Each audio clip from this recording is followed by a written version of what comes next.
Welcome along to Story to Camera, and this time round we're looking at jobs across Newry, Mourne and Down. We'll be talking to First Derivatives, we'll be talking to the President of the Chamber of Commerce, and we're here today at Price's Ices. Sure, they're the nicest.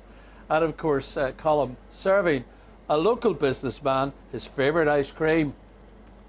Joining me right now is Emma Marmion, who's the President of the Chamber of Commerce, and also we have Liz Toner, who is the Recruitment Manager at First Derivatives. We're going to go straight to Emma first of all, and we now are at post-Brexit, Emma. What indications or perhaps assurances has the local government at Stormont promised you? Have you been talking to any of the ministers? I think the really great thing is that we have accessibility and we have our ministers in place, and which hasn't been there for a number of years. So we've actually reached out to all of the ministers at this point to start to meet with them and to really start to explain to them the issues that face Newry businesses here, and really how we move forward. So we've already reached out, and we're hoping that over the next number of weeks and months that we'll have the opportunity to sit down and have that conversation with them. Concerns are expressed over consumers in Northern Ireland facing reduced prices, and of course that could affect our supermarkets and also could affect recruitment here in Newry. I think it's a very genuine concern, and it's something which has been discussed for, I suppose the whole lead up to Brexit and what the concerns were. It was definitely one of them, and how businesses here in the Newry area, especially when we're so close to the border, how we're going to continue to be competitive. And it looked at a lot of different things. It looked at labour was one of them, it looked at infrastructure, it was looking at our rates, it was looking at costs, it was looking at whatever the tariffs were going to be, the cost of production. There was lots of different things that fed into that. Ultimately what it came down to is how we got the best deal for Newry, how we got the best deal that ensured that we remained competitive, and that we were continuing to do business here and protecting employment here. And that's really what Newry Chamber is very much about, promoting brand Newry and promoting Newry as a place to live and to work and to do business and to want to visit. Guidelines suggest, Emma, that the EU regulations will follow here in Northern Ireland for manufacturing goods, etc. across the border, and I'm sure that's a concern as how that's going to pan out in terms of tariffs and so on. We don't really know where we're at this stage, or do we? And I think even as we're speaking today, there's still so much which is unknown, and I think that's always the uncertainty is really what causes concern. A lot of people, if they knew what was coming down the line, can actually start to plan for it, but when we don't know what that is, that's where there is uncertainty, and it maybe makes people hold back a little bit more in terms of investment, maybe not push forward with the ideas that they had before. So the more certainty that we can get, the more sort of clarity on those issues, then we can start to plan for it. And that will look at a number of different issues. It will look at the legislation that surrounds, for example, migration and employment, and those sorts of things all will feed into that discussion, because we do need legislation. And Europe is the main place that we will get that from. And over the next couple of years, we'll be pushing for more clarity on what the position is going to be on. Okay, Emma, your background is in human resources, of course. When you're not being president of the Chamber of Commerce, that's your job, and I'm sure you're very impressed with First Derivatives. Let's bring Liz in, who's the recruitment manager for First Derivatives. And Liz, you have various programs, a lot happening. What are your plans for 2020? Absolutely. I think, like all big employers in the Newry region, Brexit was a worry for us. We had to consider maybe what impact would this have on our operations, but I think luckily as a global organisation, the risk is slightly reduced for us. And I suppose in terms of our recruitment strategy for 2020, it hasn't had a major impact on our plans. Let's talk about your strategy. Yes. What is your strategy for 2020? That's a big interest to everybody out there. And of course, First Derivatives centred to Hill Street in Newry, which is great. And you have other offices, and of course you're all over the world. Yeah, absolutely. So recruitment's a huge part of what we do. Our company, as you know, has rapidly expanded overnight. And definitely the recruitment side of that is really fueling that growth. So in terms of numbers, and from a graduate and junior perspective, we're talking 300 to 400 graduates this year. and that's on a global scale. So it's not just local grads, which is very important to us, but also it's hiring graduates from across the globe, taking them to Newry for their training period, and then outsourcing them to projects worldwide. Emma, big interest for you. Of course, your background is in HR. You know, at the end of the day, it's great to see companies like First Derivatives, first of all, wearing your hat as president of the Chamber of Commerce, sitting in the centre of Europe, my goodness, and then you have other companies like MJM and so on. It's great to have these companies in, and great to see recruitment programs. I think, you know, especially being from Newry and, you know, going to school here and, you know, went to Sacred Heart Grammar School, when you were approaching 18, there was only one avenue for you to go, and you went and you did your degree, and the opportunity and the thought even of coming back to Newry and what you were going to do wasn't really an option then. Whenever we were looking at what possibility or what opportunity was going to be available, you were thinking that you had to go to England, you had to go to America, you had to go to Australia, and I think that's what really has revolutionised Newry, is that these opportunities are now back home again. And now we have young people doing their degrees, as we did, but now saying, but I can now work for an international company here in Newry, or I can be based here and I can travel around the world. And I think that changes the whole scope of employment for this area, and it also gives a completely different career prospect.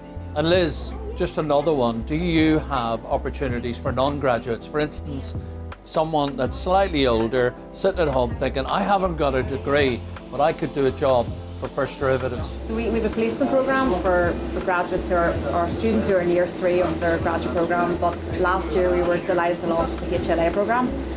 We took on 3 young students from St Joseph's High School, and they're currently working a number of roles in our Marcus Square office, and we also took on 3 18-year-olds via the SRC, which are proven to be a huge success. And we're at the event tonight for the HLA. Yeah, of course, we're looking at Southern Regional College this evening. You welcome that from the Chamber's point of view, I'm sure. Absolutely.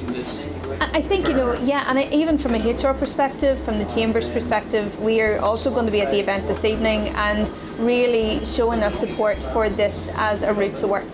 I think sometimes apprenticeships can be tainted a little bit in terms of what apprenticeships used to look like maybe 10 years ago, maybe 20 years ago, and the scope of apprenticeships is very, very different now from what it was before. The apprenticeships is really seen as a direct route to work. So you get a real sense of a business, a real sense about a career, and you're learning at the same time. So it's actually now seen as, you know, nearly more valuable, because whenever you finish your apprenticeship and then go through to get a qualification or get to work, you have much more years of experience of work than maybe someone who's just coming out of college. They're going to have to learn all of that for the first time. I'm talking about experience because that's what you're touching on. That older person, perhaps, or somebody that maybe hasn't got a degree. Is there a job at First Derivatives? Well, traditionally we would have said no, to be totally honest. Maybe about 5 or 6 years ago we were very academics focused, and we still have to be to a certain extent, but we have a lot more roles now based at HQ where it's not necessarily about your academics, it can be about your personality, your experience, maybe other roles that you've had before where you could transfer those skills. So I think it's really about the person and the profile, so we're willing to look at a lot of different skill sets now, which maybe traditionally we wouldn't have. Well, Liz and Emma, this has been very informative indeed. And on Story to Camera today, of course, we've been looking at job opportunities, what it's all about in Newry post-Brexit. It's been very, very interesting indeed. But something I do want to ask you two girls right now is, do you fancy an ice cream? Thanks, Kevin. Make sure you save some of that ice cream for me. Now, we're out in Newry Centre and we're talking to people about their jobs, their dream jobs and their first jobs. Let's hear what they had to say. My first job. The family that I was staying in, he was a roofer. And that's what I'd done. I went out, done a bit of roofing on a Saturday and a Sunday. Beautician. I had a PhD in academic failure. I ran away from grammar school because grammar school was not educating me. I went from there to my first job, tailing timber out of Jimmy Morney's machine in Haldane and Shields' timber yard in Monaghan Street. And it was great. You might already have this, but what was the dream job? Back in the, well, see, that sort of changed. That sort of changed as I got from younger to older, you know what I mean? When I was a kid, I always wanted to be a fireman. And then when I got a bit of sense, I sort of decided, what did I want to do? I wanted a trade. My favourite job, much favourite job, what is it, I ask? I never knew a job in life that wasn't my favourite job. So the secret is, if you're not enjoying it, walk away from it. Live in a tent on the middle bank and fish for eels and keep yourself happy. Happiness is the only remuneration there is in the whole wide world that's worth talking about. And Kevin McAllister, I wish you well. You're a man who has always smiled in life and always brought a chirpiness and a goodness to the people you meet. Tell us at Story to Camera about yours on our social media. And now, when online, it's always best to know what's what. So here's Wayne with the story. So with technology changing, the tips also have to change. So it's important to keep ourselves up to date, informed and safe whenever we're using any technology devices such as social media, the internet or our smartphone device. A great place to start is making sure that your smartphone device is secure. Make sure you have a PIN number or a passcode on that device. Take it one step further and use a password manager. Yes, I know it's very difficult to remember all of the different passwords that people have. Let's face it, there's a password for your email, there's a password for your social media, there's a password to get into your password, but using a password manager is an effective way to manage all your passwords. There are lots of different password managers available, and one that I recommend that you take a look at is LastPass. It's a simple to use app which allows you to manage those difficult passwords and remember them all in one. Only download those apps which are verified via the App Store, whether it's the Google Play Store or indeed the Apple Store. And also be very careful about the permissions that the app is asking you for. For example, if you download that app and it's looking for your location, it's looking for access to your contacts, it's looking for access to your camera, your microphone, all of those things, all those types of things, could that put your safety at risk? And finally, be careful about the personal information that you are disclosing online. There are a lot of fake websites in existence in 2020, and those are going to continue to be a problem. So only enter the personal information that you feel comfortable with sharing. Useful tips as always on Story to Camera, and of course some mention about employment in Newry. If you have a story to camera, get it to us. Until the next time, take care, bye-bye.